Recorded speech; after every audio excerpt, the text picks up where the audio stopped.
Assalamu alaikum warahmatullahi wabarakatuh. Ndugu zangu, hivi ulishawahi kujiuliza au kufahamu msemo unaosema kabla hujafa hujaumbika? Watu wengi huwa hawaelewi maana ya msemo huu, lakini msemo huu unamgusa kila mtu. Kila mtu hapa alipo bado hajaumbika.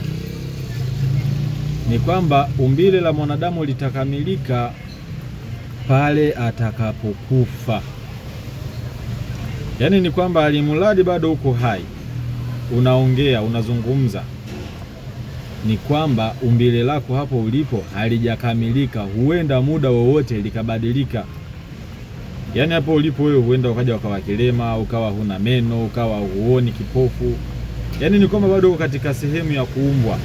Lakini pale utakapokufa sasa, vile viungo ulivyokufa navyo ndio umbile lako limekamilikia pale, umeondoka navyo. Yaani leo hii usimcheke mtu kwa sababu ni kipofu au ni kilema. Hata wewe unaweza ukawa navyo hivyo.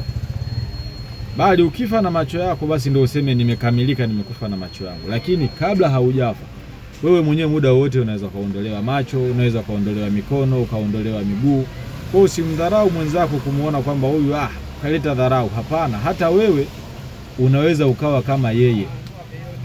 Ndio maana ya msemo kwamba kabla hujafa hujaumbika, kwamba hapo ulipo bado unaweza ukaendelea kuumbwa katika namna ambayo Mwenyezi Mungu mwenyewe akataka. Akasema labda huyu mtu ilimpa mkono lakini akakuondolea mkono, akakuondolea hiki.